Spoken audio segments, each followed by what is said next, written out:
peleando por, ahí va, que estabas peleando por instituciones más inclusivas. Podemos citar diferentes hitos de la década de los 60 e incluso movimientos sociales, algunas ideas centrales de estos movimientos. Si uno piensa rápidamente en los 60 lo asocia seguramente con el movimiento hippie, por ejemplo. El movimiento hippie venía a plantear cuestionamientos centrales a ciertos valores del capitalismo, de la economía capitalista, desde el centro, además del capitalismo. El movimiento hippie venía a plantear, por ejemplo, el parar con la guerra contra Vietnam, incluso desde Estados Unidos. El amor libre, que también es un valor muy central de la modernidad, del amor romántico, de la familia nuclear moderna, anclada en la heterosexualidad, hombre-varón que tienen hijos y, bueno, y así continúa la reproducción del sistema. Lo que viene a plantear el movimiento hippie es, bueno, que habría que cosas que estamos hablando en el presente mucho, plantear otras formas de relacionamiento amoroso, de otra erótica. También la liberación de las drogas. Bueno, planteaba muchas cuestiones que hasta el día de hoy son vanguardia en la década de los 60.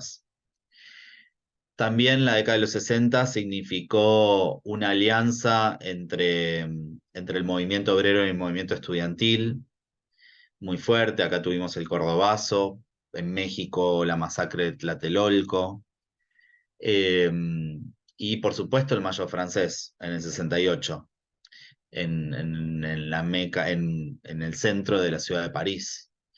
Eh, y por otro lado, el feminismo estaba en la segunda ola, en pleno auge de la segunda ola, y viviendo una experiencia que era nueva desde la década de los 50, que, bueno, la aparición de la pastilla anticonceptiva, que fue conocido ese proceso como la revolución sexual, y lo que trajo esa pastilla anticonceptiva fue, ¿por qué una revolución? Porque las mujeres ganaron muchísima autonomía en cuanto a la planificación familiar. Eh, y porque además la sexualidad mediante tecnología mediante, dejaba de estar asociada a la procreación. Y dentro de este movimiento de la segunda ola aparece esta diferenciación entre sexo y género, que probablemente ya lo hayan empezado a ver, porque es como el ABC de los estudios de género, la perspectiva de género. Y empiezan estas feministas de la década de los 60, empiezan a denunciar que ser varón y ser mujer, nacer de esta manera, te posibilitaba acceder a diferentes oportunidades económicas, culturales, simbólicas, etcétera, etcétera. Se empezó a denunciar la brecha salarial entre varones y mujeres que ejercen las mismas tareas. Se empezó a poner sobre el tapete el no reconocimiento del trabajo reproductivo, es decir, todas las tareas de cuidado.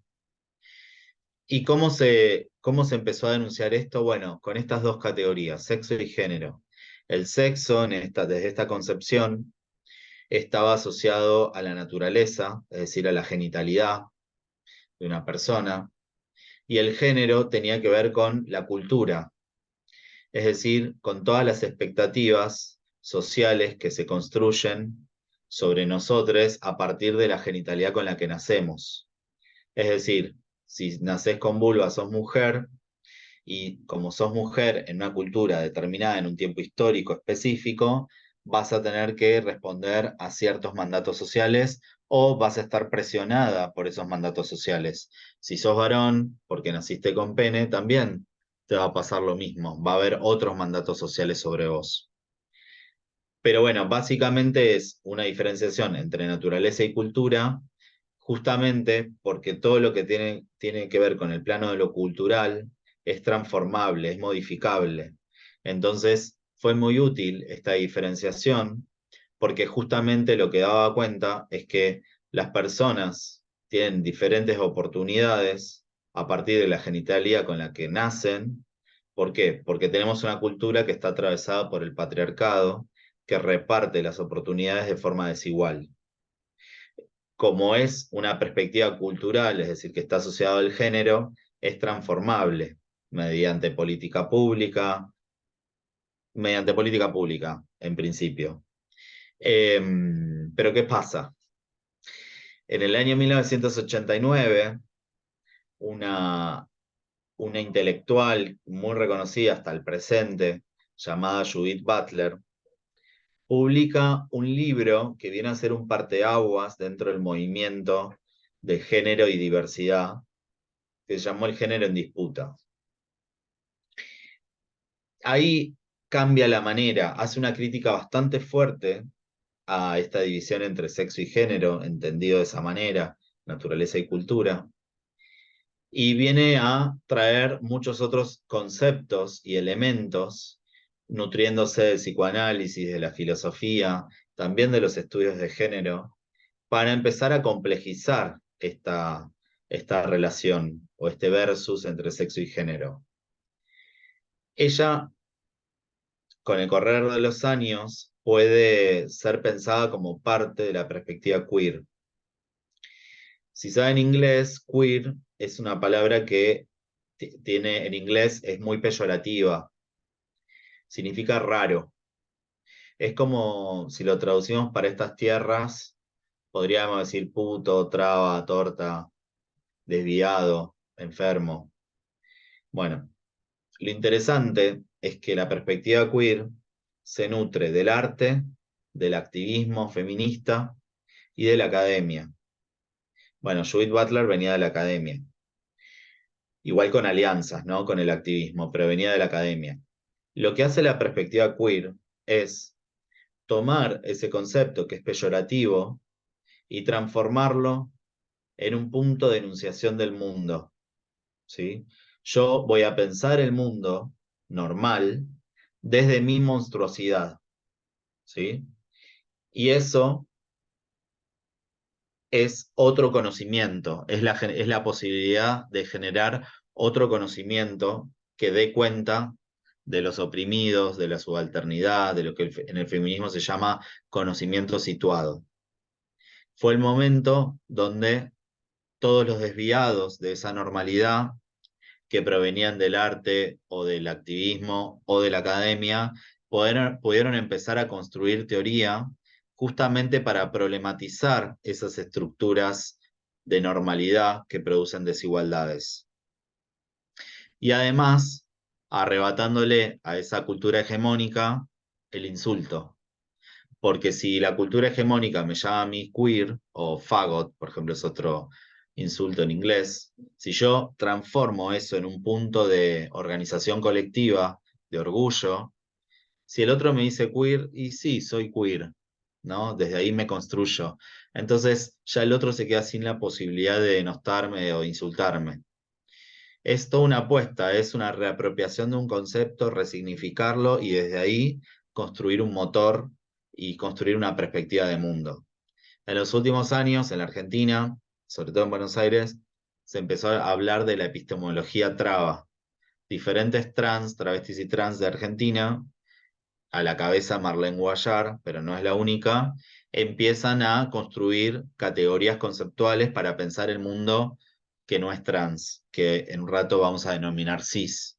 Entonces es muy interesante porque esos puntos de enunciación, leer esos puntos de enunciación, hace que uno pueda, siendo cis, desnaturalizar muchísimas estructuras que tenemos totalmente normalizadas y que justamente se ponen en relieve cuando otra persona que es sometida por esas estructuras empieza a tener una voz para poder denunciar esas relaciones de poder. Entonces, ¿qué es lo que vino a aportar desde el año 89 la perspectiva queer? Bueno, es otro punto de vista. Uno de los contenidos de ese otro punto de vista es problematizar esta relación entre vulva y mujer, pene y varón. Porque en los 60, como yo les decía, el, el- digamos, el aporte de sexo y género era pensar, bueno, que varones y mujeres por ser varones y por ser mujeres van a tener diferentes oportunidades sociales, económicas, políticas. Bueno, el tema es que la perspectiva queer vino a problematizar qué es ser varón y qué es ser mujer. Que ser varón y ser mujer no tiene que ver con la genitalidad con la que naciste.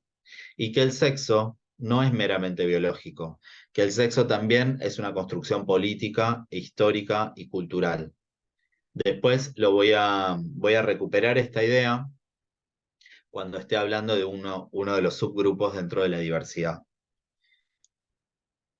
Bien, lo que vino a cuestionar fuertemente la perspectiva queer es esto que hoy llamamos binarismo de género. Es decir, lo que vienen a denunciar es que justamente lo que estaba planteando, que el mundo, la realidad social, empezó a ser comprendida desde la modernidad, es decir, más o menos del 1700 para acá, fuertemente desde dos opciones, desde lo que es ser hombre y lo que es ser mujer. Es decir, toda la población fue dividida en dos opciones, es decir, desde un binarismo. El tema es que ser varón y ser mujer tienen contenidos específicos, ¿no? Se es varón cuando naces con pene, con escroto, con testículos, cuando además te hacen un estudio clínico y salta que tenés testosterona como hormona y que tu carga genética es XX o XY, nunca me acuerdo cuál es cuál. Pero digamos, hay toda una relación entre ciertas características corporales y el ser hombre. También tiene una dimensión social ser varón. Es una identidad masculina que está asociada a ciertos roles sociales, como por ejemplo el trabajo, el mundo de lo público. Esto ya seguramente lo estuvieron viendo en el encuentro anterior. Ser el proveedor de dinero en el hogar. Y también tiene una dimensión emocional. Digamos, ¿qué emociones pueden compartir abiertamente los varones? Bueno, prototípicamente diríamos la fuerza, la valentía, la violencia, lo rudo. Y también, si nos vamos al mundo de lo deportivo, también hay ciertos deportes asociados a la masculinidad. Las carreras universitarias. Yo, por ejemplo, soy docente en trabajo social y en una comisión de 45 estudiantes tengo un varón. Bueno, ahí tiene que aparecer una pregunta, ¿qué es lo que está pasando? Aparte es histórico, no es una excepción. Bueno, todas las profesiones que están abocadas a las tareas del cuidado, como por ejemplo el trabajo social, enfermería también, todo lo que tenga que ver con el cuidado está asociado a lo femenino, ¿no? En nuestra cultura como valor. Entonces, bueno, parte de nuestras elecciones, por ejemplo, de qué queremos estudiar, qué queremos trabajar en el futuro, también está atravesadas por esas construcciones que ya son históricas y preexistentes a mi nacimiento. Y por otro lado, lo que se espera de estos varones es que se sientan atraídos por feminidades, por mujeres. Las mujeres también tienen que tener un cuerpo específico. Las mujeres tienen que tener mamas, vulva, ovarios, útero, estrógeno, XX o XY, no me acuerdo. Y además tienen una identidad femenina muy asociada a ciertos roles sociales como el cuidado del otro. Son las principales responsables de las niñeces, de los adultos enfermos. Y esto lo siguen confirmando todas las encuestas que se hacen, por ejemplo, desde el INDEC o de la Secretaría de Estadísticas y Censos del Gobierno de la Ciudad, por ejemplo, hace muchas encuestas sobre estudios del tiempo, o hizo varias, todas confirman que las mujeres dedican 4 o 5 horas más a tareas de cuidado que los varones. Es decir, esto es algo que se sigue viendo, ¿no? En todos los datos que se generan.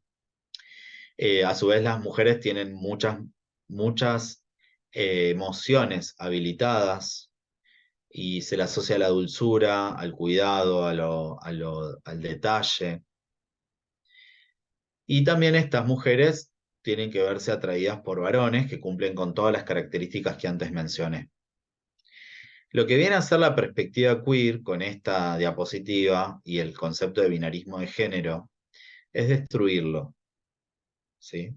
Todo esto que se acopla más a la perspectiva de sexo versus género, bueno, la perspectiva queer lo complejiza y lo destruye. Y lo que viene a contarnos es que justamente los orígenes, la genealogía de este binarismo de género, que también lo había hecho el feminismo de la segunda ola, digamos, qué tan funcional es este binarismo de género para acompañar la reproducción de un sistema político y económico. Por ejemplo, todas las tareas de cuidados asignadas a un género es un abaratamiento de costos impresionante para los estados modernos. Ese es un ejemplo. Pero lo que viene a contarte la perspectiva queer es que este modelo construido en dos opciones, masculino y femenino, en realidad es una construcción histórica, política, económica, y que poco tiene que ver con la realidad, ¿sí? Y esto es interesante porque hasta hace no mucho tiempo nadie iba a dudar que el hombre era el que tenía pene, ¿sí? Bueno, lo que viene a contarte la perspectiva queer es que ser varón o ser mujer no tiene que ver con una corporalidad, que incluso hay varones que tienen vulva, hay varones que pueden quedar embarazados, hay varones que abortan, ¿sí? Entonces, fíjense que la palabra embarazado en nuestro lenguaje castellano no existe. Existe jocosamente para hablar de los varones que van a acompañar a sus parejas mujeres al ginecólogo, estamos embarazados, pero realmente no existe la palabra embarazado para hablar de un varón embarazado. Tenemos muy presente en nuestra cabeza que solo paren y gestan las mujeres, ¿sí?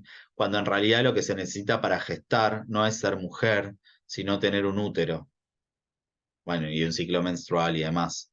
Pero lo que necesitas es una característica física, no ser una mujer.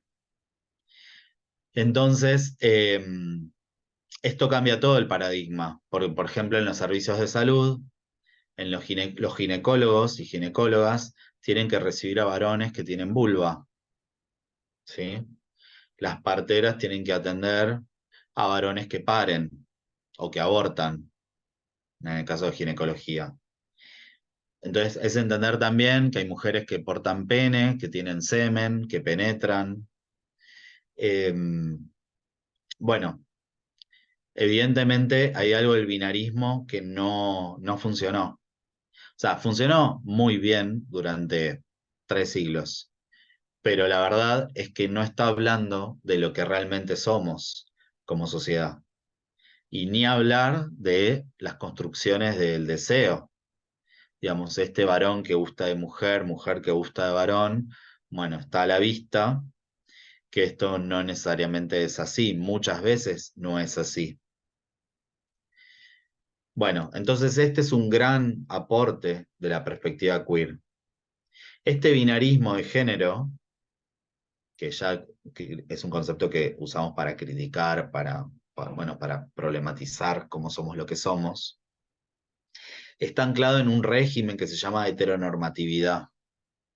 Un régimen político que si nosotros desglosamos la palabra hetero y normatividad, podríamos decir rápidamente que bueno, que este concepto refiere a la heterosexualidad como una normalidad, como que todos tenemos que ser heterosexuales, ¿no? En parte es cierto, pero no se reduce a exigirles a las personas heterosexualidad. Les voy a contar una escena. Juan tiene 14 años y está hace 3 días que está craneando, está pensando, muy preocupado de una situación, que quiere hablar con su madre. Y bueno, su madre un día llega del trabajo, entonces Juan la sienta en la mesa, en la silla, en el comedor, y le dice, mirá, te tengo que contar algo.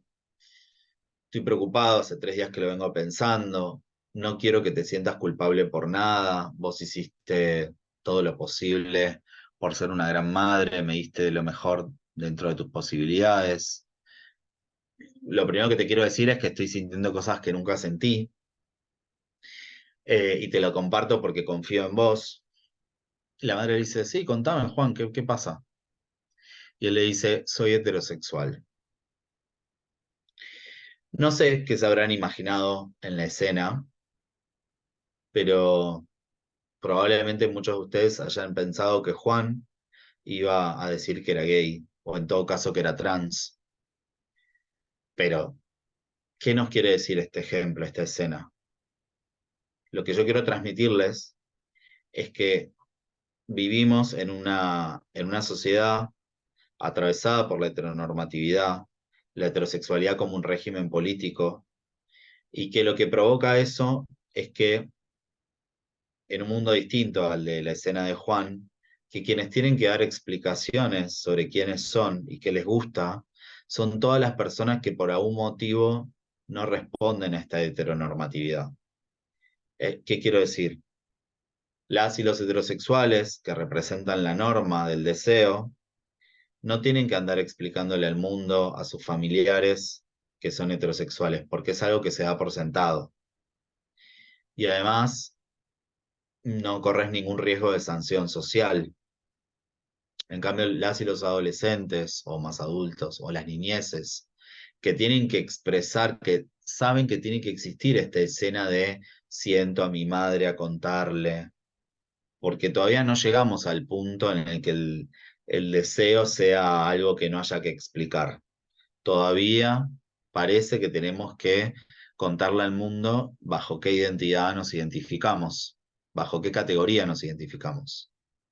En el caso de la escena, hoy creo todavía sería algo inimaginable que una persona hetero cuente que es hetero a su madre en la adolescencia y que esté preocupado por contar eso. Bueno, esto es lo que le sucede a las personas que no responden a esta heteronormatividad. Y muchas veces, si vos naciste en un contexto religioso muy conservador, en una gran urbe, pero, por ejemplo, en el Opus Dei, o en una familia judía ortodoxa, o en cualquier otra religión muy tradicional, o naciste en un pueblo de 2.000 habitantes, donde no hay ningún referente gay o trans. Digamos, son personas que tienen que explicar todavía quiénes son y además corren el riesgo de la sanción, ¿no? ¿Y qué va a hacer esa familia con ese hijo o hija? Bueno, todavía sigue pasando en Argentina 2023 la expulsión familiar. Digamos, es una posibilidad. Yo les decía que la heteronormatividad no se reduce solo a la heterosexualidad. La heteronormatividad también exige que haya una relación entre el cuerpo, la identidad y el deseo erótico, ¿sí? Es decir, si sos varón, tenés pene, expresás tus emociones y ciertos roles sociales a partir de tu masculinidad y te gustan las mujeres. Ese es cumplir con toda la heteronormatividad. Y las mujeres lo mismo, pero con otros ingredientes. Es decir, hay una correspondencia entre el deseo, el cuerpo y los roles sociales, las tareas sociales. ¿Sí? Eso es la heteronormatividad. Todos los mandatos sociales, lo que ustedes estuvieron viendo en el encuentro pasado, seguramente los estereotipos, todos los mandatos que incorporamos, cómo vienen a atarnos esos mandatos, nuestro deseo, el uso de nuestro cuerpo, etcétera, etcétera. Todo eso es un régimen heteronormado, que está asociado a la normalidad, a lo natural. Por ejemplo, lo natural tiene que ver con, por ejemplo, cuando se aprueba la unión civil en la ciudad de Buenos Aires en diciembre de 2002, la Universidad Católica Argentina y la Universidad Austral elaboran documentos para que no se apruebe justamente, y lo que plantean es la complementariedad entre el cuerpo de una mujer y de un varón. ¿Qué es complementariedad? Se reduce a un palito que entra en un agujerito. Digamos, esa es la complementariedad. Y además reproduce que el cuerpo de un varón tiene pene y que el cuerpo de una mujer tiene vulva, ¿sí? Y por otro lado, lo deseable, porque incluso una madre o un padre que quieren mucho a su hijo o hija, probablemente prefieran que sea un hijo que responde a las expectativas sociales, porque no responder a esas expectativas sociales es estar más expuesto a prácticas discriminatorias. Eh, bueno, básicamente eso, a una vida que probablemente tenga más obstáculos de lo que las vidas tienen. Entonces, a veces incluso desde el afecto se desea la heteronormatividad en ese hijo o hija. Esta sigla es muy conocida, supongo ya. Podríamos agregar otras letras, pero, por ejemplo, yo siempre tiro estas que son las más conocidas, ahora voy a agregar algunas más. Cuando uno entra a una organización de la diversidad sexual o cuando va a una marcha del orgullo, se encuentra con todas estas letras. Cada una de estas letras habla de un grupo social distinto, ¿sí? La L representa a lesbianas, la G a gays, la B a bisexuales, la T a trans y la I a intersex.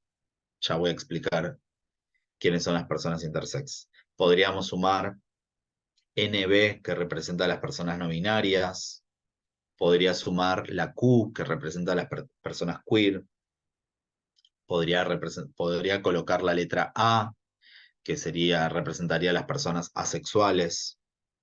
Y podría colocar el signo más, que también se usa mucho, porque las identidades son nómades y cada vez aparecen más subgrupos, ¿sí? Porque en un contexto democrático de extensión de derechos, también las personas empiezan a poder poner en palabras, bajo ciertas categorías, su atributo, ¿no? Su motivo de orgullo. Bueno, si bien todas estas letras representan a diferentes grupos, en las organizaciones o en la Marcha al Orgullo estas letras están juntas. Entonces yo me pregunto, ya sabemos que acá hay diferencias, pero ¿qué es lo que tienen en común? Antes de contestar esa pregunta, ¿qué es lo que tienen en común todas estas letras? Voy a empezar a recuperar estos tres conceptos que aparecen abajo. ¿Qué es una orientación sexual? ¿Qué es una identidad de género? ¿Y qué es la diversidad corporal? Son tres aspectos muy diferentes que hablan de cosas totalmente diferentes, aunque estas letras estén agrupadas. La orientación sexual, todos tenemos una orientación sexual y tiene que ver con cómo construimos un deseo erótico por otra persona a partir de quiénes somos, ¿sí? Es básicamente quién me gusta. Si yo fuera una feminidad y me gustan otras feminidades solamente, diría soy lesbiana. Si soy una feminidad, me gustan feminidades y masculinidades y diría soy bisexual. Es decir, tiene que ver con quién me gusta a partir de quién soy. La identidad de género no tiene que ver con quién me gusta, tiene que ver con cómo yo me autopercibo. ¿Qué es la identidad de género? Es un deseo personalísimo, ¿sí? Es algo interno. Eh, que nadie sabe, todos tenemos una identidad de género, pero que nadie sabe por qué forjamos una identidad de género determinada, ¿sí? Quizá no lo sepamos nunca. Básicamente, en un mundo binario podríamos hablar de identidades de género masculinas, identidades de género femeninas. En este caso, en el día de hoy, me interesa hablar de las identidades de género trans. La letra T representa a travestis, transexuales y transgénero, que si quieren después explico qué representaría en principio cada una de estas letras, pero lo que tienen en común estas tres letras es la letra T, que es la letra trans, el concepto trans. ¿Y cómo se definiría una identidad de género trans? Bueno, son todas aquellas personas que en algún momento de su vida, que puede ser la niñez, la adolescencia, la adultez o la vejez, no se reconocen en el sexo y en el género asignados en el momento del nacimiento. Es decir, lo paso en limpio, yo nací con pene, entonces, bueno, médicos, mi familia, incluso el Estado con la justicia, me piensan como varón porque porto un pene. Sin embargo, en algún momento de mi vida, más allá de que porto un pene en mi cuerpo, yo no me siento representado por ser varón, por seguir una identidad masculina y decido transicionar. Que eso implica modificar mi expresión de género a partir de reconocer esa identidad de género trans. Es decir, vuelvo a repetir, las identidades de género trans agrupan a todas las personas que no se reconocen en el género asignado en el momento del nacimiento. Esta palabra asignado es muy importante porque habla de que hay un externo, que es la familia, el hospital y el Estado, que me reconocen de determinada manera a partir de un atributo corporal, ¿sí? Que me pongan en la partida de nacimiento que soy varón porque tengo pene, es una asignación de un externo, ¿sí? La identidad de género trans de lo que habla es de cómo el sujeto que porta ese pene construye su identidad de género, no de lo que le asignan, sino de su deseo puesto en práctica, ¿sí? Cuando ya hay cierta autonomía, cuando vos podés tener en claro que tu cuerpo es tu cuerpo, que tu deseo es tu deseo, que tu identidad es tu identidad. Es decir, es interesante pensar cada una de las palabras que se utilizan en las definiciones, porque asignado es asignado por el otro, ¿sí? La identidad de género es autopercibida, o sea, es mío, no es del otro, es mío. Y la I representa a todas las personas intersex. Em, Tengo que explicar seguramente qué es una persona intersex. Las personas intersex son aquellas que nacen con una corporalidad que no se ajusta a los patrones binarios de masculino y femenino, ¿sí? Esto es parte de la especie humana, o sea, personas intersex nacen y nacerán todo el tiempo, ¿sí? Es decir, ese binarismo del que les hablaba, con este ejemplo, con este grupo, queda totalmente expuesto como una construcción política, porque ese binarismo de masculino-femenino no refleja lo que nuestra especie humana es. Entonces ahí nos tenemos que hacer la pregunta, ¿cómo es que naturalizamos tanto que somos dos grupos, varones y mujeres, en la escuela, en nuestra familia, en el barrio, en el trabajo? ¿Cómo lo naturalizamos?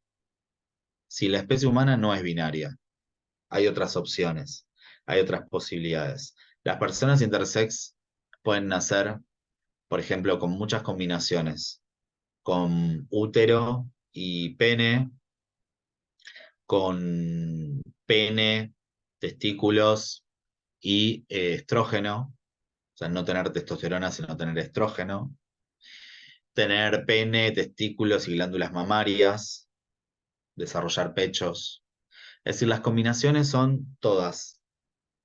La carga genética también, no ser XX, sino XXY. Entonces, las combinaciones son todas.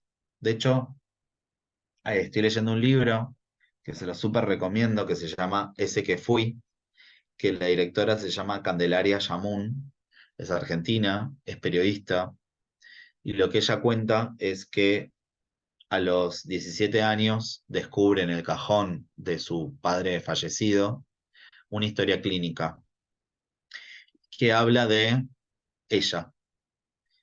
Ahí ella se da cuenta que ella no nació Candelaria, sino que nació con el nombre de Esteban, que le hicieron una partida de nacimiento con ese nombre, porque cuando nació tenía un pene.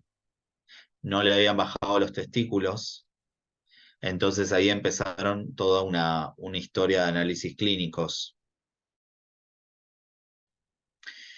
Lo que se dieron cuenta con esos estudios clínicos es que esta persona que había nacido tenía, que en realidad no era un pene, sino que era un clítoris hiperdesarrollado y que al interior tenía ovarios, al interior de su cuerpo. Entonces, cuando descubren todo eso, lo que hacen es, a los 3 meses de vida, intervenir sobre la corporalidad de Esteban en ese momento y construir una vagina. Hicieron una vaginoplastía, es decir, mutilaron ese pene y construyeron todo el canal que una vulva tiene que tener, según la cultura. Entonces, a los 3 meses la operaron, son cirugías irreversibles. Después, antes del año de vida, otra vez, y en la adolescencia 2 veces más. Pero nadie le contó a Candelaria que ella había nacido con otra corporalidad. Es decir, se transformó en un secreto familiar. Entonces, lo que a ella le pasa es que, bueno, se reconoce como una mujer intersex, ¿sí? Porque tiene una corporalidad con atributos masculinos y femeninos, es decir, una corporalidad intersex. que deberíamos empezar a dejar de llamarles masculinos y femeninos, sino podríamos decir atributos corporales que nuestra cultura entiende como masculinos o como femeninos. Por ejemplo, en las escuelas se sigue enseñando que hay dos aparatos reproductores, el masculino y el femenino. Y el masculino es el pene y el femenino es la vulva. Pero ¿quién dijo que el pene es masculino? O sea, eso es una asignación cultural. Los aparatos reproductores no son ni masculinos ni femeninos, son aparatos, son órganos que nos permiten reproducirnos, pero esa lectura que es masculino y femenino es cultural e histórica. Y que además no habla de todos los aparatos reproductores, porque hay aparatos reproductores que tienen pene, útero, ¿sí? Bueno, entonces, repasando, las personas intersex son aquellas que nacen con una corporalidad que no se ajusta a esta idea cultural, histórica de masculino y femenino, tiene otros atributos. Entonces la pregunta es, la orientación sexual, la identidad de género y la diversidad corporal hablan de cosas totalmente distintas. ¿Por qué se juntan en la Marcha del Orgullo? ¿Por qué son consideradas todas estas letras como parte de la diversidad sexogenérica? Porque tienen algo en común. Por diferentes motivos no cumplen con la heteronormatividad. Las lesbianas, gays y bisexuales es bastante claro. No cumplen con la heteronormatividad porque no son heterosexuales.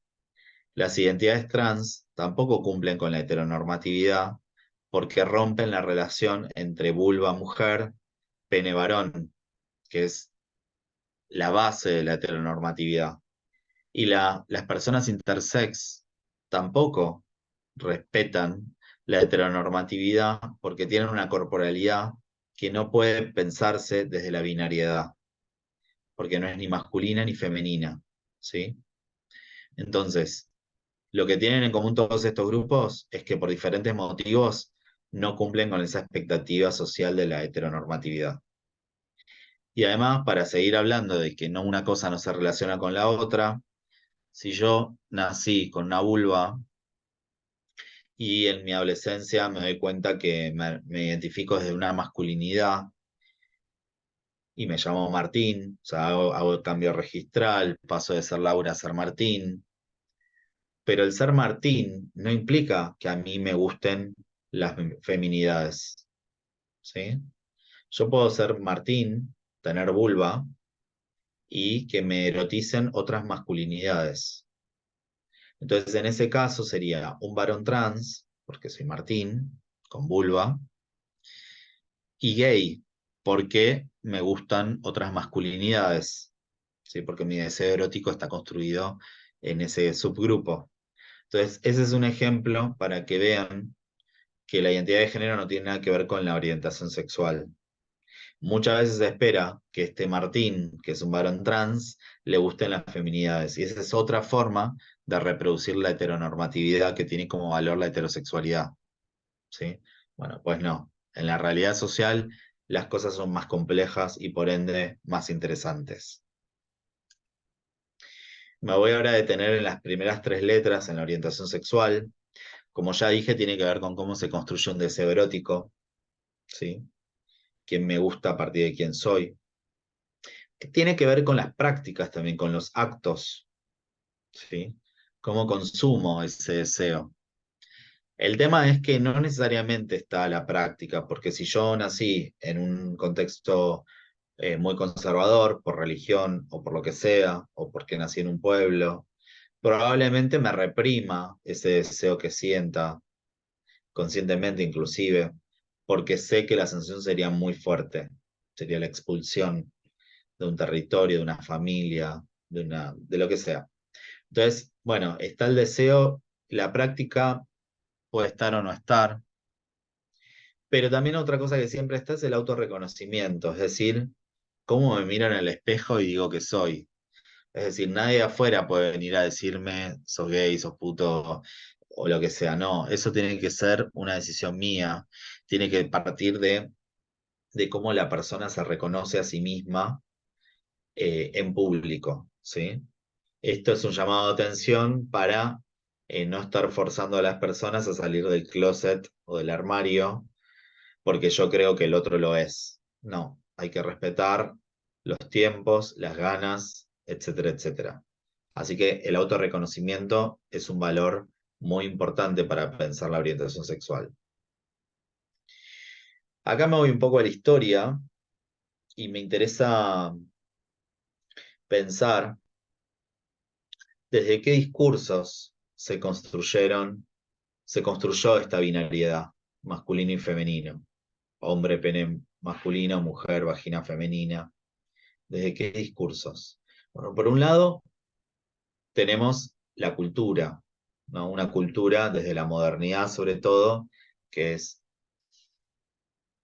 primordialmente heterosexual y que construye a la homosexualidad, en su momento se lo llamaba así, hoy podemos decir gaycidad, pero a la homosexualidad se la pensaba desde un lugar de lo abyecto, lo que está mal, lo que genera rechazo, asco. Eh, de hecho, la verdad es que la heterosexualidad y la homosexualidad aparecen como conceptos hace muy poco, en 1854, cuando desde el campo biomédico empieza a pensarse la, digamos, la heterosexualidad como norma y la homosexualidad como algo desviado, ¿sí? Ahí la ciencia, en ese momento la ciencia biomédica, en el año 1854, empezó a construir digamos, a los homosexuales desde la patología, desde la enfermedad. En ese momento se definió que la homosexualidad estaba asociada a la desviación, a la enfermedad, y por lo tanto había que elaborar tratamientos para tratar de curar a las personas. Esos tratamientos se llevaron a cabo e implicaron torturas, implicaron mutilaciones, esterilizaciones. Por ejemplo, no sé si conocen la historia de Alan Turing.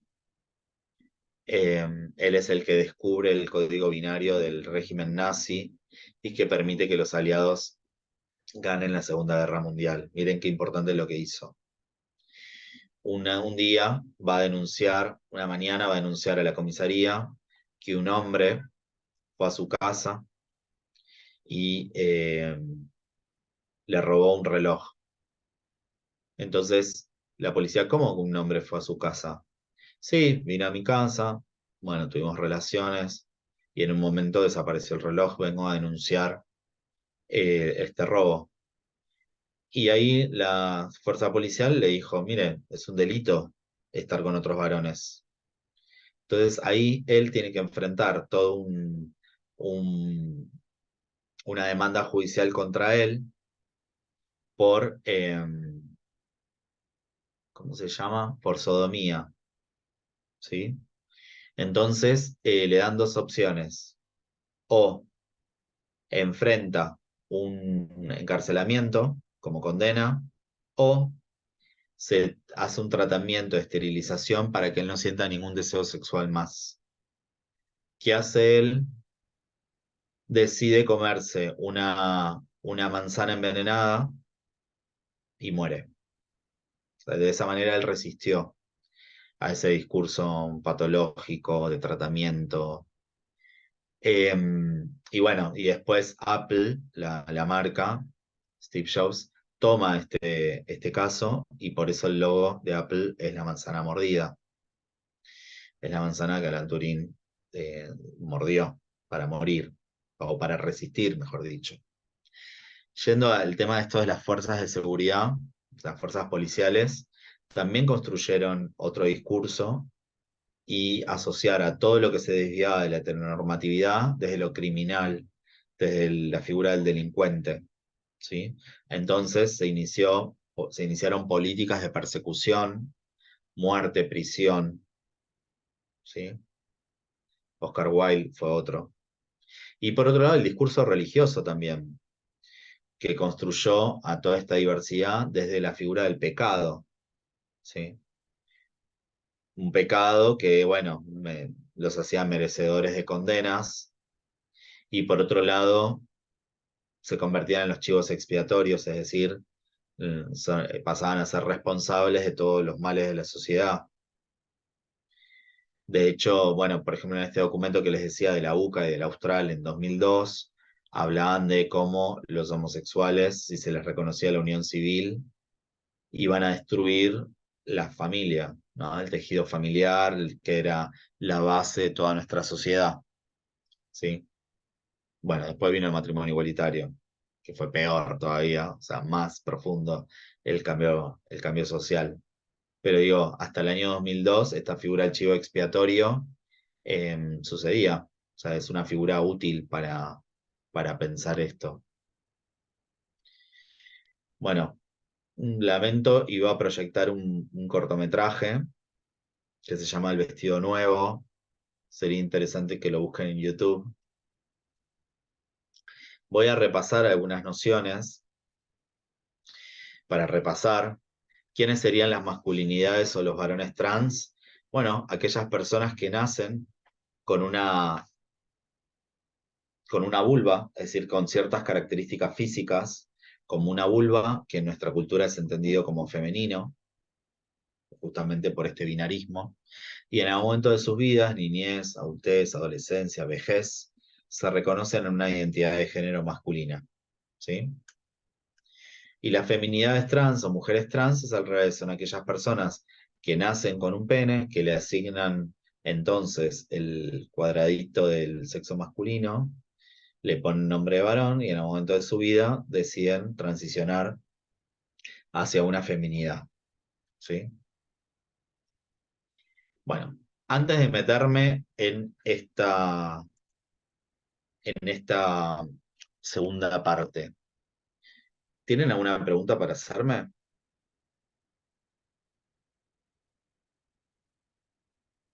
¿Alguna Hola, duda? ¿qué tal? Sí, yo quería Hola. saber cómo era el nombre del cortometraje, porque no llegué a escribirlo, para El buscarlo vestido después. nuevo. El vestido Oh, nuevo. ok, gracias. Quiero contar algo voy a tratar de no spoilearlo, igual no sé si me va a salir. De lo que trata el cortometraje es español o sea, quiero que cuando lo vean problematicen qué pasa cuando la diversidad llega a la escuela, ¿sí? ¿Qué hace esa escuela? Acompaña, domestica, dociliza, eh, se sorprende ante la diversidad, cómo reacciona la escuela, cómo reacciona la familia de esta niñez que aparece como protagonista, cómo las niñeces ya están construyendo un mundo con categorías patriarcales que generan desigualdades, donde lo femenino y lo masculino ya empieza a marcarse claramente. Cuando usar cierto color en las uñas es masculino o femenino, o incluso alguna palabra que usan que me gusta mucho, es hortera. Hortera sería, acá en la Argentina, sería algo así como grasa. Entonces una nena le dice al pibe, al pibe o a la piba le dice, ¿por qué te pusiste el brillo en las uñas? Eso es hortera. Y él le dijo, no sé qué es hortera, pero a mí me gusta el brillo, ¿no? Bueno, véanlo, espero que les guste. Lo había elegido por ese motivo, porque nos permite pensar las Para mí, instituciones y qué rol tienen las instituciones. Sí, no, que no lo vi al cortometraje español, pero para mí que el colegio, no sé qué época es, pero no creo que acompañe el colegio. Eh, y en cuanto al padre, por lo visto que vi así sin escuchar, obviamente la imagen del pater de familia, ¿no? El padre de familia en este caso no creo que acompañe mucho al niño. La madre parece bueno, que no sí. sé. No sé, la madre no aparece en el corto. Eh, Eh, Vamos a ver, tenés que verlo y está, después está pensá a ver si acompaña o no acompañando, acompaña. pero sí, ¿Puedo sí, hacer sí. un pequeño Bueno, comentario? muy Podés, buena la exposición. Carlos, dale. Sí, nosotros la semana pasada nos dieron justo para comentar un artículo de Diario Le con respecto a las mujeres trans que competían en, valga la redundancia, en competencias femeninas. No sé si me escuchas bien. Sí. Bien. En la cual, bueno, una de las cuestiones que se ventilaban en el artículo, que el Comité Olímpico, como así también las federaciones, habían excluido a las mujeres trans. ¿Por qué? Porque había una cuestión biológica que dice que el hombre, por naturaleza, tiene un 15-20% más de potencia física que una mujer. O sea, biológicamente está estudiado de esa manera. Y paradójicamente, porque recién escuchaba ya a la compañera, en la cual decía, la mujer acompaña más. En este caso particular, por eso traigo a colación esta situación, las que se oponían a la inclusión de las mujeres trans a las competencias femeninas eran las propias mujeres y no los varones. Entonces, cuando la compañera como, Sí. acá hay que desconstruir, pero no solamente al varón, también hay que desconstruir a la mujer, que también tiene una construcción. Entonces, como yo la escuchaba a la compañera, que enseguida se posicionó con el varón, con el padre, y no con la madre. Si nosotros hacemos, por eso la referencia al artículo de la semana pasada que nos dejaron, el punto de inflexión está dado en la mujer y no en el varón. Sí, por eso, Carlos, yo decía recién que en el corto la mujer no está, ¿no? Es interesante lo que planteás porque justamente pensar a la mujer como la que acompaña es reproducir lo femenino asociado al cuidado, a la sensibilidad, a, no sé, y no necesariamente es así, muchas veces no es así. El carácter patriarcal de nuestros pensamientos y prácticas no tiene que ver con ser varón o ser mujer, tiene que ver con un sistema que nosotros lo reproducimos a grandes rasgos o en pequeños rasgos y que también atraviesa a las mujeres. No, sí, por eso, Justamente por eso, doctor, perdón que lo interrumpa, sí, por supuesto, me parece a mí, ¿no? Que como tía, como madre, como al, digamos, decidir, digamos, no sé, la transformación del menor o más allá que ha pasado de la edad, ¿no? Yo hablo de un menor, suponele. Pero es difícil esa transición, digamos, es un golpe, porque no es, sí que viva la diversidad, ¿me entendés? mira, No, María pero yo Rosa, me no, refiero como madre, como tía, vos en cuanto también al acompañar, al llevar, digamos, todo es digamos, yo siempre digo lo mismo, es un tema muy complejo, porque no todos los cuerpos son iguales, no todos los pensamientos, todo es un tema a rever, a ver, y no es tan fácil, eh, digamos, escuchar, porque uno va a escuchar a la otra persona, en este caso al adolescente, niña, niño o adolescente, en este caso, ¿no? Pero bueno, en tanto no problematicemos este binarismo que tenemos tan encarnado, siempre va a ser complejo, ¿sí? No es complejo no, porque, por supuesto. Por escúchame, eso uno va, no, por eso uno escucha uno escucha distintas ramas digamos, en la transición, ¿no? Uno quiere saber, escucha y va tomando el conocimiento. una Pero cosa, como María vos Rosa, estás exponiendo, déjame que te explique. sí, sí, sí, sí, Si no problematizamos el binarismo que tanto reproducimos y que nos sacamos un 10 en cómo lo aprendimos, va a ser complejísimo siempre, ¿sí? No es complejo porque es complejo porque incorporamos, naturalizamos una regla que después en la vida real no sucede y porque vivimos en un régimen heteronormado que produce desigualdades, sí, donde hay sí, de lo jerarquías. cultural, Déjame de terminar, todo. por favor, la Sí, sí, idea. Entonces, hay una jerarquía que está operando, ¿sí? Eso, eh, o sea, creo que la verdad podría ser muchísimo más simple de lo que es, ¿sí? Creo que es complejo porque incorporamos esa norma, ni nos damos cuenta que tenemos la norma dentro, y tratamos de ajustar el mundo a esa norma que aprendimos. Lo que tenemos que entender es que esa norma es una construcción que se impuso, que me preexiste, y que la vida es mucho más compleja, más diversa que esa regla, y que no tenemos que andar por la vida tratando de entender la realidad social en un binarismo reduccionista. Que la diversidad no necesariamente es un problema, creo que es algo que nos enriquece. Y por otro lado, siempre es difícil porque poniéndome en el lugar de quien cuenta el mundo que no responde a la heteronormatividad, es muy difícil porque el mundo no está pensado ni por vos ni para vos.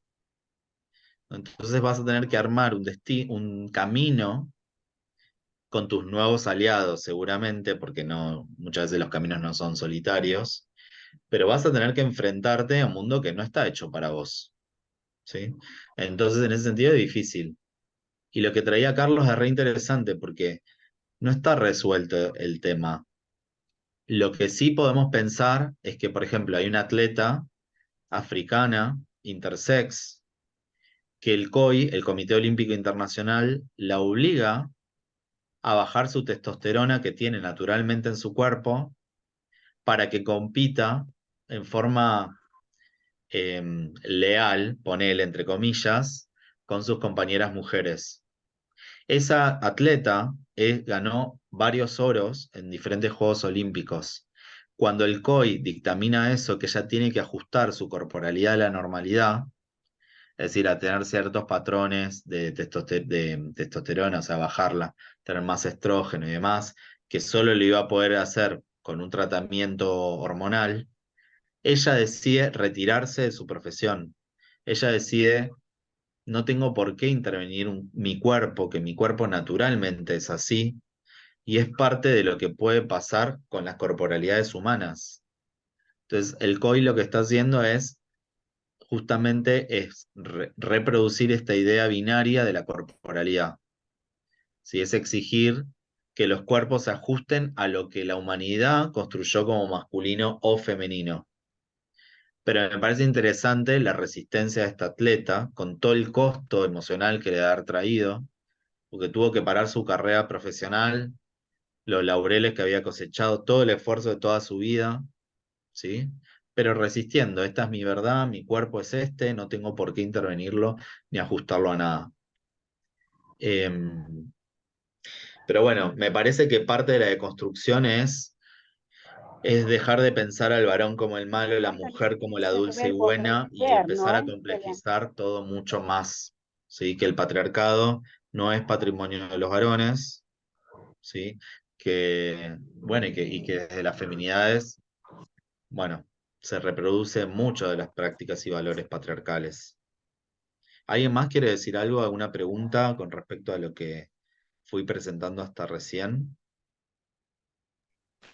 Sí, para agregar, disculpa que te interrumpa, todo está dado por las asimetrías de poder, esas diferencias de poder que se articulan, en la cual lo que van a buscar son las mayores diferencias, porque a veces cuando hablamos de la sociedad desigualitaria, todos sabemos que las sociedades son desiguales, asimétricas y jerárquicas, donde siempre hay relaciones de poder que juegan, y esas relaciones de poder obviamente va a ir en detrimento de ciertas minorías. Es algo lógico que eso es lo que hay que deconstruir. Sí, Creo que eso sería uno sí. de los eslabones, ¿no? Bueno, Para eso empezar a es lo que trabajar. estoy diciendo, lo que dije yo. Justamente, Se ven espérame, instituciones el espérame María poder. Rosa que diga algo. Justamente la perspectiva queer es interesante. Hay otras perspectivas también, pero la perspectiva queer es interesante porque viene a construir un conocimiento desde la periferia. Y lo que viene a cuestionar es justamente es a las estructuras productoras de desigualdad. Una es la heteronormatividad.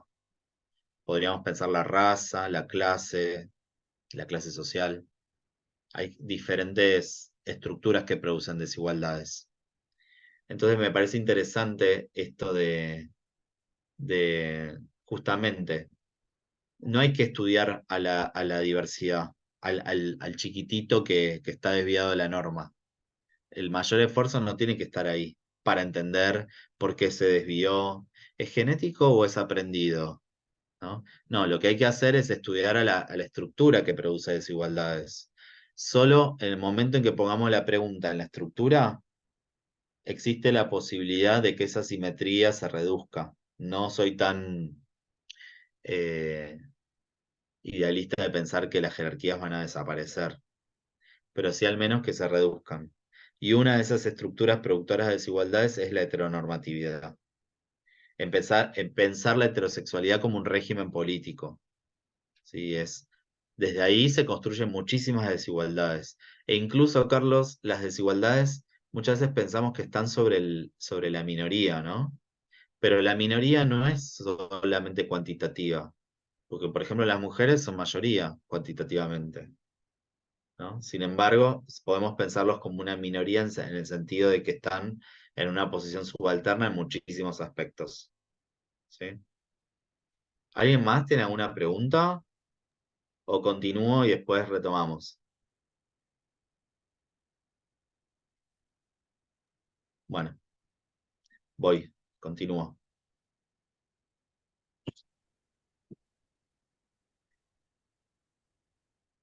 Ya están viéndolo, ¿no? Sí, se ve. Listo.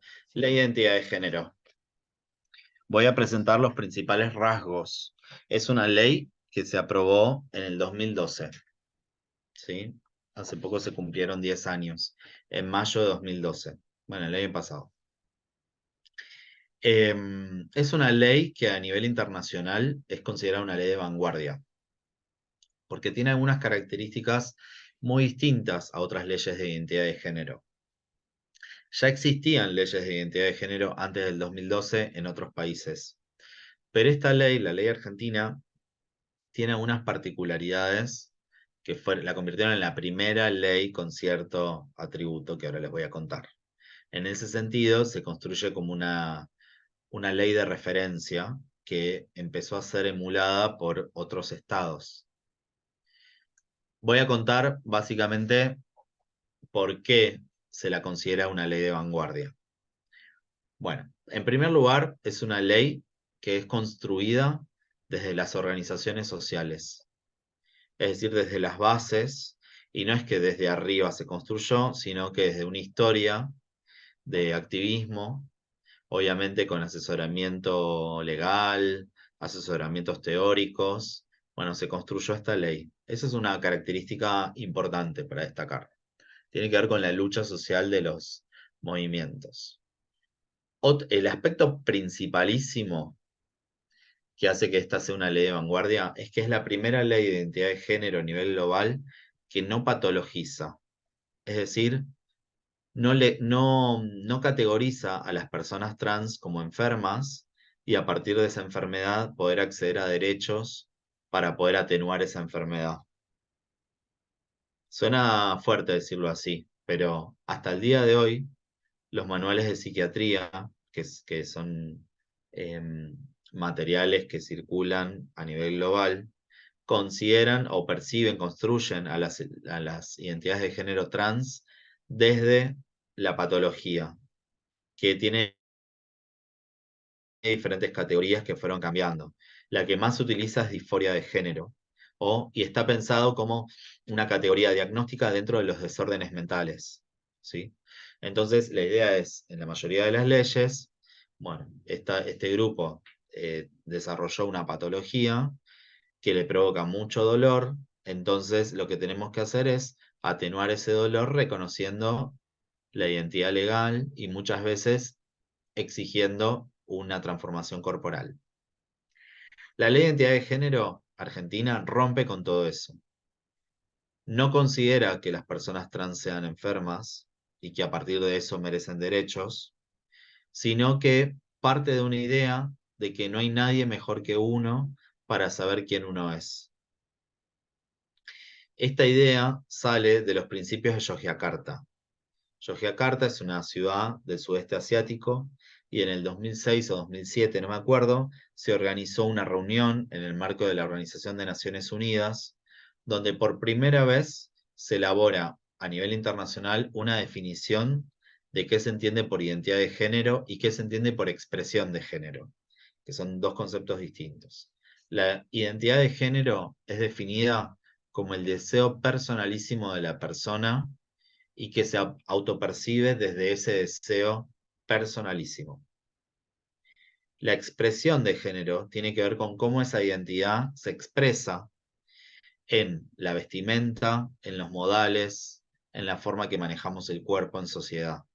Es decir, la expresión de género tiene que ver con la cultura de una persona, porque una feminidad no es lo mismo en Irán, en Argentina, en Suecia, digamos, tienen diferentes atuendos, comportamientos, porque ser una feminidad en cada uno de estos países significa algo distinto. Es decir, la expresión de género tiene que ver con la cultura y la identidad de género tiene que ver con un deseo personalísimo. ¿Qué hace la ley argentina? Retoma esas definiciones, que es muy interesante porque al reconocer que la identidad de género tiene que ver con un deseo personalísimo, hace que nadie pueda decirte quién sos vos. Solo vos lo podés decir. ¿Por qué digo esto? Porque la mayoría de las leyes que existían en ese momento de identidad de género, empezando por ejemplo con Uruguay, o sea, cruzando acá el charco, o la española sobre todo, exigían pasar por un tribunal experto conformado por psiquiatras, endocrinólogos, trabajadoras sociales, psicólogos, médicos de diferentes disciplinas, pasar por un tribunal experto que dijera, a partir de revisaciones de tu cuerpo, de estudios clínicos, de entrevistas psicológicas, etcétera, etcétera, si vos eras o no eras trans. Y lo que te exigía, por ejemplo, la ley española, es que vos tuvieras una estabilidad en un género durante 24 meses. Es decir, yo, Martín, varón trans, voy al mes 3 y le digo, me presento al tribunal experto, le digo, soy Martín, mes 8 sigo siendo Martín, mes 10 sigo siendo Martín, bueno, 24 meses. A partir de ese momento tengo derecho al reconocimiento legal de mi identidad, o sea, a cambiar la documentación que acredite identidad. Bueno, la ley argentina no exige nada de todo eso. Lo que dice es que no hay nadie mejor que uno para saber quién uno es. Ya lo dije antes. Y da dos derechos fundamentales. Uno es derecho al cambio registral, es decir, a poder cambiar mi identidad, todos los documentos que acrediten identidad, todos, empezando por la partida de nacimiento y el DNI, pero después resúmenes de tarjeta de crédito, débito, no sé, todos los registros que tenemos en nuestra vida cotidiana, bueno, poder cambiarlo según mi autopercepción. Y el segundo derecho que da, que es muy importante, es el acceso a todos los tratamientos de salud específicos de la población trans, principalmente terapias hormonales y cirugías, ¿sí? Para poder adaptar la corporalidad a la identidad autopercibida de la persona. Otro dato importante es que para cambiar tu identidad legal, la ley no te exige ningún cambio corporal. Es decir, porque en otras leyes sí lo exigían. Era cambiar tu genitalidad mediante una cirugía y a partir de eso poder hacer, mediante un recurso judicial, poder hacer el cambio de la identidad legal. Bueno, la ley argentina no propone eso. Está disociado totalmente de los atributos corporales de la identidad legal. En ese sentido también rompe con el binarismo de género. Voy a repasar 4 artículos de la ley nada más, no se preocupen. El artículo número 2 recupera las definiciones que ya les conté de los principios de Yogyakarta, esto de definir la identidad de género, definir qué es la expresión de género. El artículo número 3 lo que dice es que todas las personas en Argentina tienen derecho a acceder a la ley de identidad de género. Bueno, y define cómo es el procedimiento. Que esto es importante que ustedes lo tengan en claro, porque si van a ser docentes, si trabajan en el sistema de salud, si trabajan en una empresa privada de cualquier cosa, bueno, les va a servir, porque si aún no tienen compañeras y compañeros trans, es posible que lo tengan, o si tienen hijes o lo que sea. ¿Cómo es el procedimiento para poder cambiar la identidad legal? no tengo que pasar por ningún tribunal experto que diga si soy o no soy. Lo que tengo que hacer es acercarme al Código Civil, al registro civil más cercano a mi casa y pedirle el formulario que responde a la ley de identidad de género. Tiene un número ese formulario. Bueno, me lo dan y ahí lleno los datos de ese formulario como una declaración jurada. Es decir, voy a poner el nombre de pila con el que yo me reconozco, el apellido se va a mantener, el número de DNI se va a mantener, bueno, la huella dactilar va a ser la misma, y a partir de ese momento que yo firmo esa declaración jurada, ese registro civil deriva ese formulario completado a el lugar donde se emitió la partida de nacimiento de esa persona. Entonces, cuando ese formulario llega a ese otro lugar, se rectifica la partida de nacimiento original y se emite una nueva partida de nacimiento, que lo que va a cambiar son los datos que les decía antes, el nombre de pila y el casillero del sexo también, aunque mi cuerpo no sea transformado. Si yo ahora me llamo Laura, van a colocar sexo femenino. Ese es un límite que tiene la ley argentina también, hay que decirlo, porque no todo es maravilloso. Lo que hace es adaptar, bueno, nombre femenino, sexo femenino. Bueno, se emite esa nueva partida de nacimiento, esa nueva partida de nacimiento vuela al lugar del registro civil, se emite el nuevo DNI y ese DNI me llega a mi casa o lo paso a buscar. Bueno, y eso tiene un tiempo, pero no, a veces se soluciona en 6 meses, a veces en 3, a veces en 10 días. Es muy relativo. Pero esto de todas las personas tienen derecho a ser reconocidas en su identidad de género, nos lleva al artículo 5, porque si dice todas, incluye a las personas menores de 18 años. O sea, las niñas, adolescentes y jóvenes menores de 18. ¿Qué pasa acá? En la adultez no hay problema, la persona se acerca al registro civil y lo hace y demás.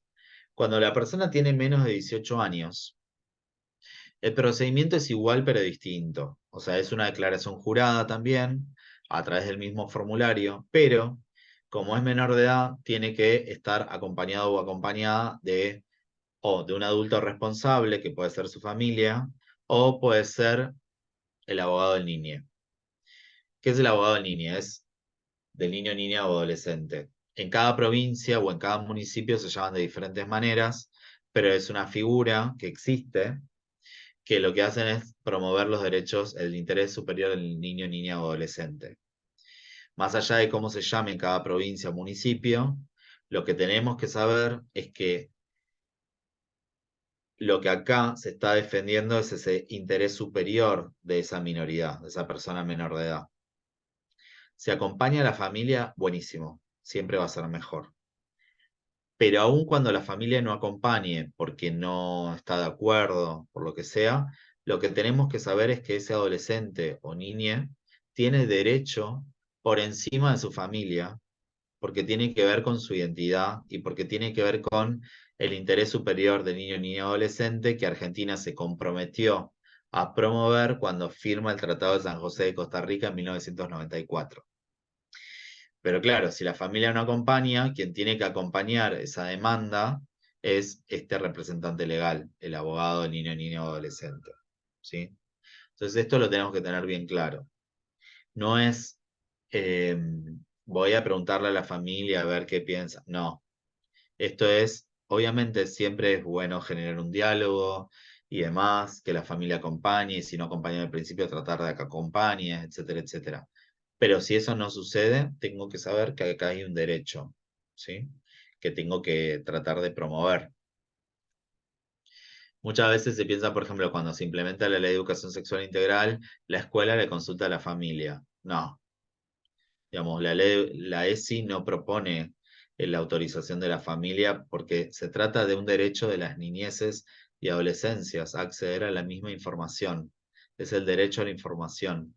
Bueno, acá sucede algo parecido, ¿sí? El deseo es el que hay que seguir, es el de la niñez o adolescencia.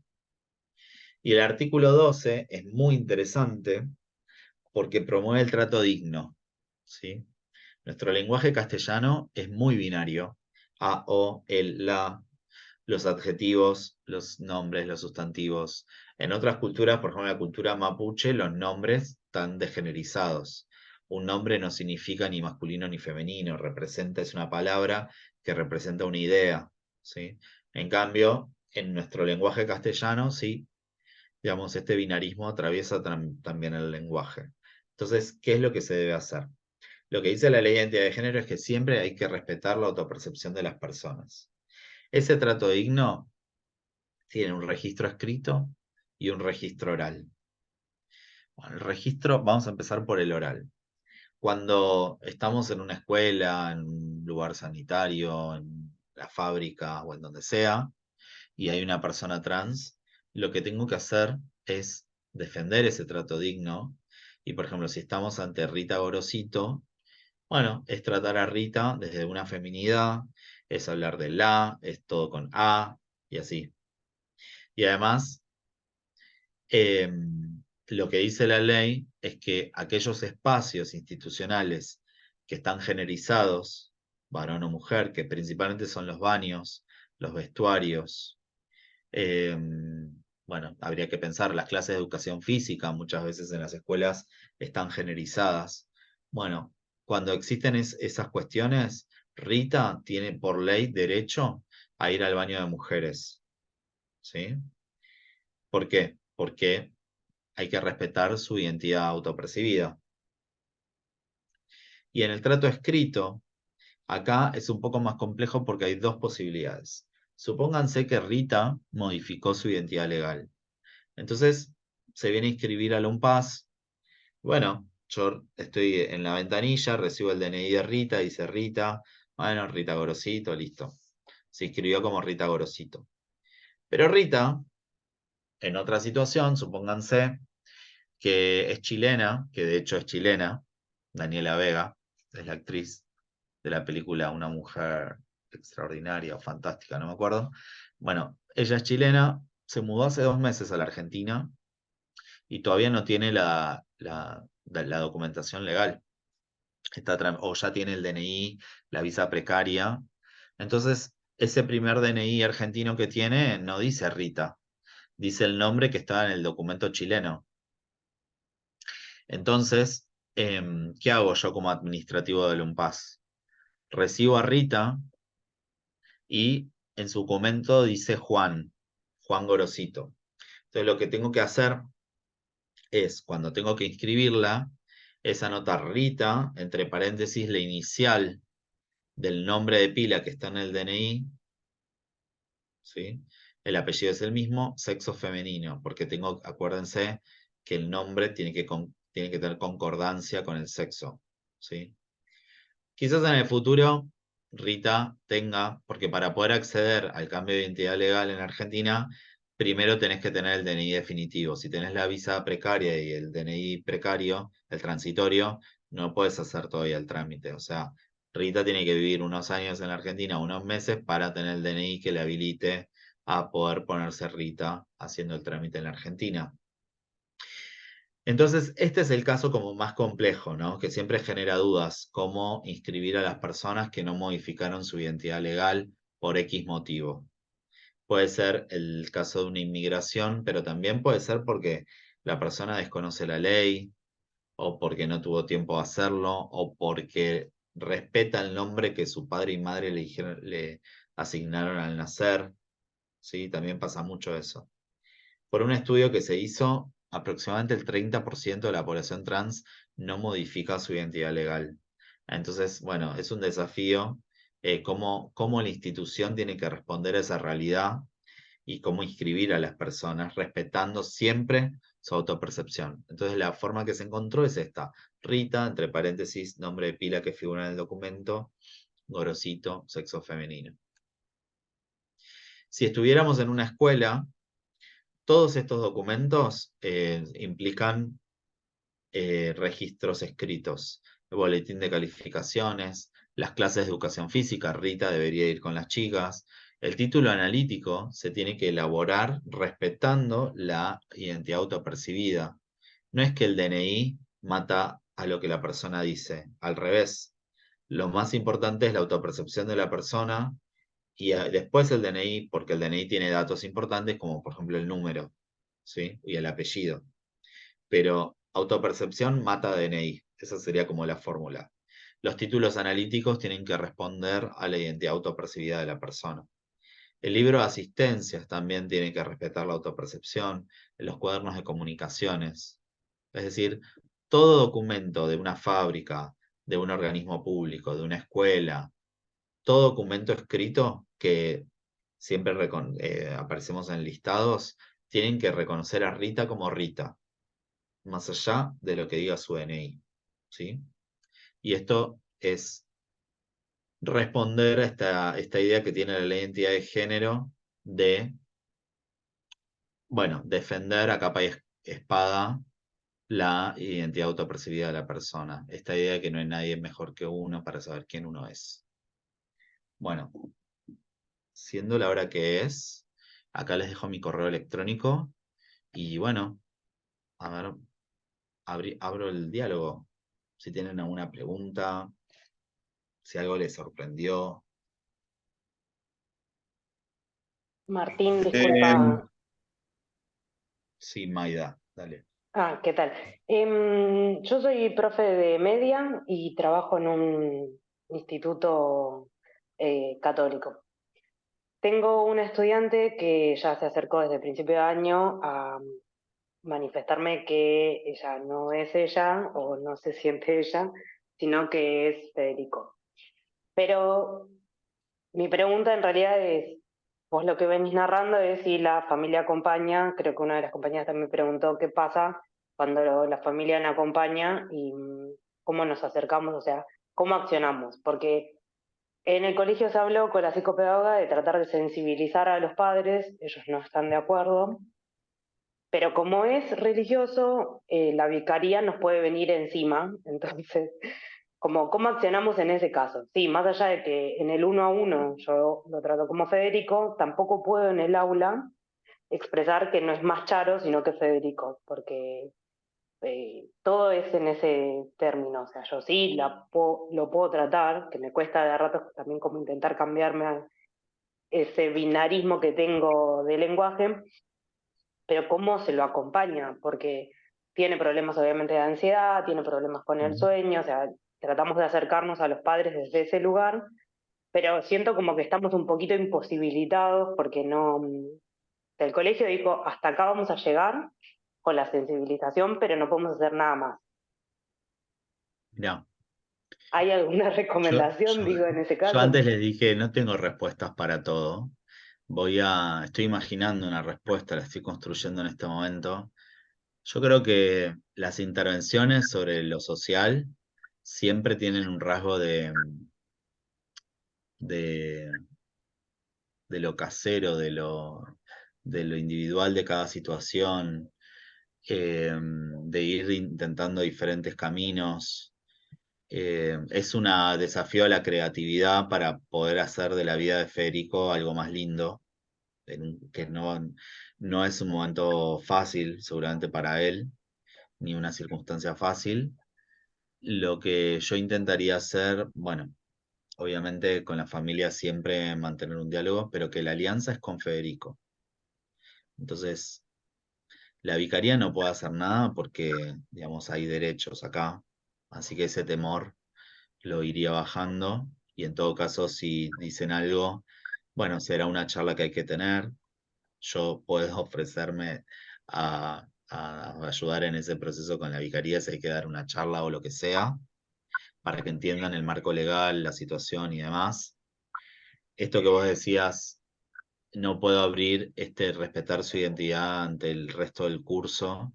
Yo creo que como la alianza es con Federico, creo que esas cosas hay que charlarlas con él, ¿no? Cómo él se sentiría más cómodo, si, si él necesita que su curso lo vea como él, como lo que es, bueno, sí, habría que abrir el diálogo con el resto del curso. Creo que es una oportunidad para trabajar el tema de la identidad de género con ese curso y quizás con la escuela, con la comunidad educativa en general, pero empezaría por el curso.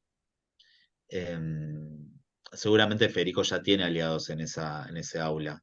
Seguramente ya lo habló. Sí, sí, y aparte o sea, es como vamos sabiendo de a poco que es Federico. De hecho, cuando él lo narra, eh, primero viene a contarme de que se siente mal por una situación, pero uno ve que su ropa también cambió. Ujú. Y son sus compañeras las que me dicen, se llama Federico, le digo, no, hasta que no lo transmita, yo no puedo tampoco pasar por encima de esa identidad. Por más de que ellas lo quieren ayudar, también presionan una situación que lo está manejando de a tiempos, porque si en su casa para él es un infierno, como lo dijo, porque ni sus hermanos ni sus padres están como acompañándolo, cuesta un montón. Por suerte logramos que empezaran terapia, que para nosotros eso es un montón. Pero el colegio también está abierto, las jornadas de ESI también están desde ese lugar, es un colegio que trabaja con referentes ESI por curso, como que estamos en ese, pero de a ratos también me quedo con esto de, bueno, va a tener que esperar hasta los 18 para que todos los demás realmente identifiquemos que esa es su decisión. Bueno, no sé si tiene que esperar. Lo que vos, Maida, tenés que saber es que si Federico quiere cambiar la identidad legal, lo puede hacer, que no necesita la aprobación de su familia, que lo que necesita es acompañamiento legal y vos, Maida, podés ser su aliada contactando quién es esta figura legal en el lugar donde vos vivas. Te podés contactar con el INADI, con organismos de derechos humanos, con organismos públicos que promuevan los derechos de la niñez. Digamos, es simplemente hacer el puente institucional para que intervengan en la situación. No sé si hay que esperar. O sea, esa es una decisión de Federico. Incluso a los 18 años, sos alguien que está saliendo al mundo, tampoco va a poder solucionar todo a los 18, ¿no? Si es por la mayoría de edad, la verdad es que la ley ya lo habilita. O sea, no necesita esperar. Es importante que Okay. Federico sepa sus derechos. Y creo que el desafío es, vive un infierno en su casa, bueno, que la escuela sea un salvavidas, ¿no? Eso es lo que ustedes pueden hacer, que sea un espacio de libertad. Gracias. De nada. Martín, justamente ahí yo te había preguntado, digamos, vos dijiste de buscar un abogado y la declaración jurada. La declaración jurada sería del niño, niño, adolescente, ¿verdad? Sí, sí, sí, lo llena la persona que quiere cambiar la identidad legal. Bien, ¿y el abogado quién, digamos, se los asigna? Y lo que decía, tienen que comunicarse con organismos públicos que promueven derechos, el INADI, organizaciones de la sociedad civil, tienen que ver quién es y cómo llegar a esa figura que es del Estado, digamos, y que es gratuita, ¿no? Tienen que buscar el camino, empezar a llamar, levantar el teléfono y tratar de ver en el lugar donde viven, dónde está esa figura legal. Pero lo que Se me ocurre haría, que tal vez podría ser un servicio local de protección de derechos de los municipios, tal sí, vez como un primer lugar para articular sí. desde la escuela. Sí, o cualquier organismo que promueva derechos de la niñez va a saber decirte, porque no es el único caso donde estos abogados actúan. Mira, ¿sabes qué? Otra consulta. En la escuela en la que yo trabajo, por ejemplo, es como que dicen que hasta que vos no tengas en el DNI el cambio, no puede salir tu título, por ejemplo, secundario con el nombre que te autopercibís. No, no es verdad. La ley contempla esas posibilidades. Hay mucha resistencia. Por ejemplo, yo me acuerdo de muchas capacitaciones sobre este tema y las directoras de las escuelas, que son las que a veces tienen que hacer esos trámites en un sistema. Pero no me permite poner el carácter del paréntesis, ¿viste? Para poner la sigla del primer nombre. Y entonces, porque el sistema no lo permite. Entonces lo que yo le digo, mira, tu trabajo está lleno de luchas, de batallas cotidianas. Lo que tenés que hacer es hacer fuerza llamando al ministerio, llamando al área de programación del sistema, para que el sistema se ajuste a lo que la ley dice, ¿sí? Son esas batallas cotidianas Y bueno, y en el caso de que la o el adolescente haya hecho la modificación, el cambio registral, bueno, ahí va a ser más fácil porque el título va a salir con el nombre que eligió. Yo lo que recomiendo es que cuando pasan estas situaciones, lo mejor es hacer el cambio registral rápido, por muchas cuestiones, pero entre otras es porque si lo haces a una edad avanzada, a los 40, a los 25, vas a tener que ir para atrás o en un montón de documentos. Las personas trans que cambian su identidad legal tienen que hacer de vuelta el título de la primaria, de la secundaria, si tienen tarjetas de crédito las tienen que cambiar. La verdad es súper engorroso, los pasaportes, es súper engorroso. Por eso lo que digo es, yo lo que recomiendo es, si existen las posibilidades, hacer el cambio de identidad legal rápido, porque después te evita 1000 trámites, ¿sí? Tener que dar explicaciones. Pero bueno, entiendo esa resistencia, pero bueno, la ley es clara también. Bien, gracias. Mira,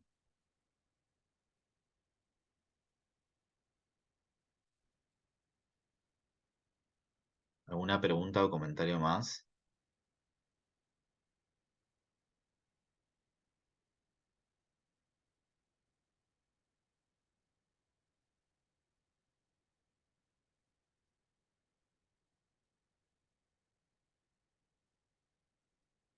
Sí, ahí estoy leyendo los comentarios. ¿Las Llené clases muchos quedan mensajes. grabadas?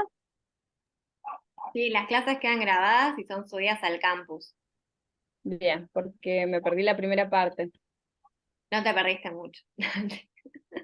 No, la primera No por parte Martín, fue, no por Martín, tuvimos problemas técnicos.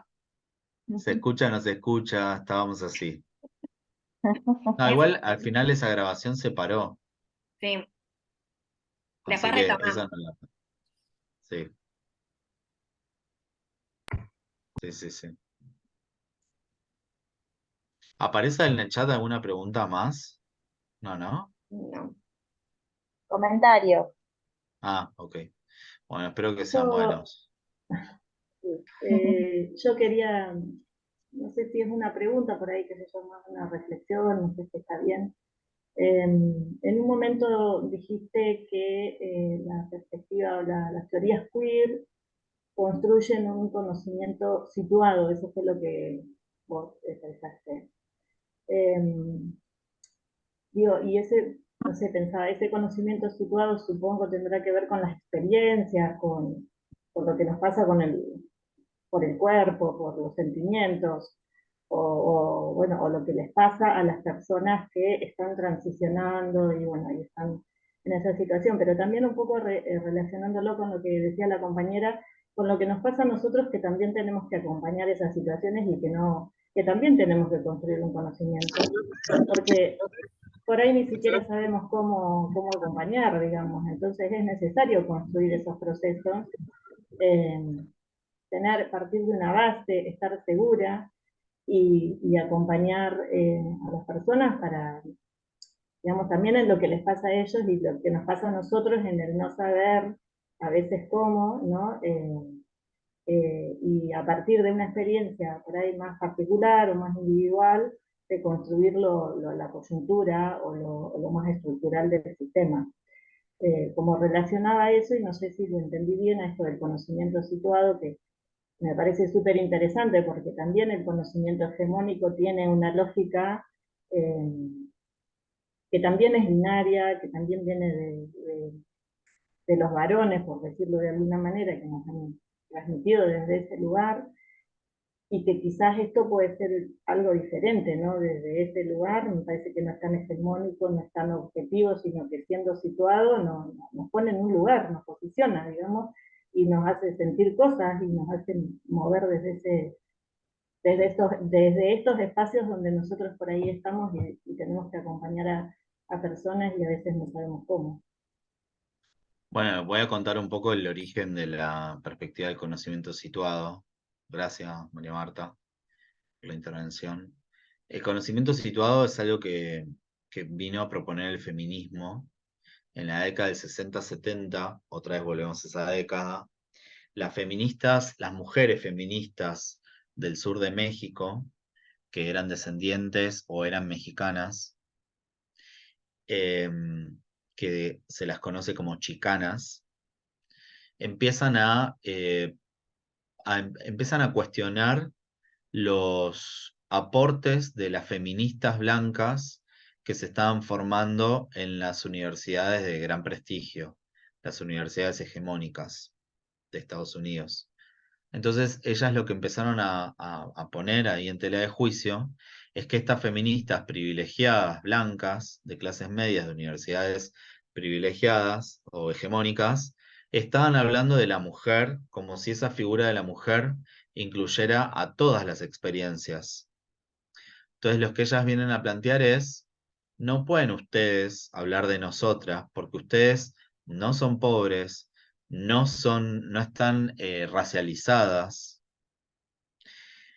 no tienen una trayectoria latina, no viven en el sur de Estados Unidos, digamos. Entonces lo que vienen a poner en tela de juicio es que, bueno, que no se puede producir conocimiento y aplicarlo universalmente sin tener en cuenta las especificidades. Lo mismo al planteo de las chicanas, se sumaron las negras, ¿no? El movimiento de negras de Estados Unidos, que vienen a plantear, qué me van a hablar ustedes de la mujer si ustedes no saben lo que es ser una mujer negra del sur de Estados Unidos con el pasado que tiene Estados Unidos? Y además de negra, soy lesbiana y pobre, ¿sí? Entonces, el conocimiento situado es una herramienta súper útil porque lo que te permite pensar es que el conocimiento no se puede producir desde un escritorio, sino que el conocimiento, las vivencias que uno tiene, el lugar donde nació, la etnia, la raza, la clase social, el género, la orientación sexual, la identidad de género, etcétera, etcétera, todo eso va a hacernos atravesar por ciertas situaciones, ciertas experiencias que probablemente incidan muchísimo en nuestras preocupaciones, en qué entendemos como un problema social, ¿sí? Entonces, esa perspectiva del conocimiento situado le pone una ficha a la experiencia personal y rompe totalmente con esta idea de que el conocimiento es neutro, objetivo, esa visión positivista. No, el conocimiento se puede construir a partir de experiencias. Eso no significa que no esté mediado por la teoría, no significa que sea un relato en primera persona sin nada más que eso, no. Digamos, es algo que define al conocimiento académico, es la metodología, es la teoría, etcétera, etcétera. Pero claro, cómo llegamos a los temas de interés tiene que ver indefectiblemente con las experiencias que vivimos. Entonces, esto del conocimiento situado es muy importante. Espero que haya quedado claro. Lo mismo con las mujeres indígenas, latinoamericanas, bueno, con todos los grupos.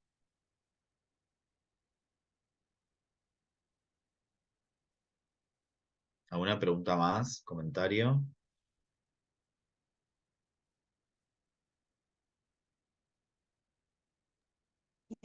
Bueno, la epistemología no es el conocimiento, ¿no? De la ciencia, y como ellos, digamos, con las hipótesis, teorías, obviamente arrastra, digamos, la primera pregunta, el problema para hacer las teorías, las hipótesis, y bueno, es mucho, ¿no? Pero bueno, por eso están los, Claro, bueno, lo que viene a proponer, digamos, lo que viene a proponer el conocimiento. Ahí no se escuchó bien, pero lo que viene a proponer autores, el ¿no? conocimiento situado es una nueva epistemología, Que ¿no? también, no, el ¿Soy yo el que escucha mal o se escucha mal? Se escucha mal. no, Ah, ok, Sí, sí, se escucha mal. está. Bueno, ¿ahí más tiene alguna pregunta?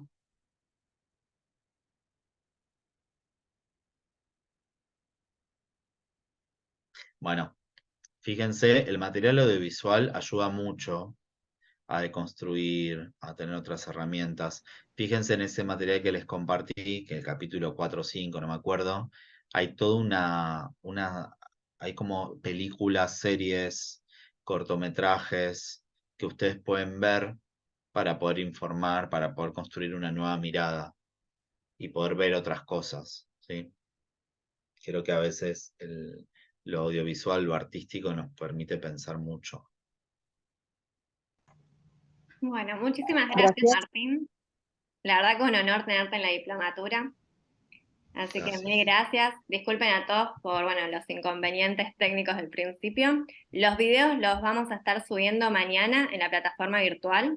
Así que los que no pudimos ver hoy, van a estar en la plataforma. Ya también está subido el material de soporte que tenían para leer para hoy. Así que bueno, muchas gracias. Completen el formulario por la asistencia y alguna duda, consulta que tengan antes que nos retiremos. En ¿Pueden el chat compartir? estábamos debatiendo que quizás en el campus algunos no pueden acceder al link de la Sí, clase anterior. sí, contesté. Lo que tienen en el link, tienen un link y tienen un código de acceso. Cuando acceden al link, tienen que poder tener ahí el código de acceso, que está ahí. Está el link y al lado está el código de acceso. Igual, a partir de esta clase vamos a tener, va a estar subido a YouTube y ahí vamos a subir los videos a la plataforma. Así que ya no van a Buenísimo, tener muchas que... gracias. ¿Cómo? Gracias, profe. Pero Una bueno, cosita ya más. saben, la clase anterior se ve de esa manera. Entran al link, ponen el código. El ¿Podrían formulario... compartir en el campus los dos cortos? ¿Pueden compartir en el campus los dos cortos? Sí, sí, es lo que vamos a hacer. Los compartimos en el Genial. campus. Claro, el material audiovisual que no podemos ver hoy lo vamos a compartir ahí en la clase virtual. Buenísimo.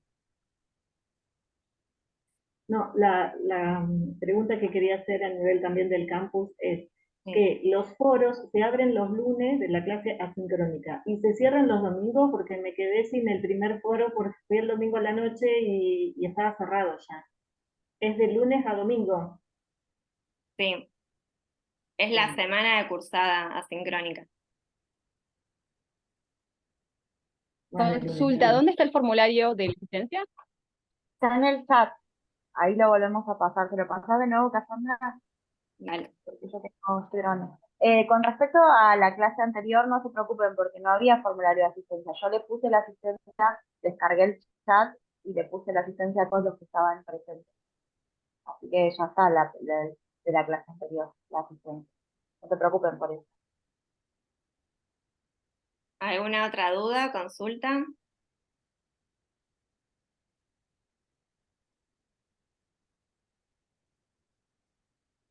Bueno, entonces damos por finalizada la clase de hoy. Muchísimas gracias a todas, todos, todes y a Martín. Así que bueno, muchísimas gracias. Muchas gracias. Adiós. Chau, chau. Muchas gracias. Muchas gracias, buenas noches. Buenas noches. Buenas noches.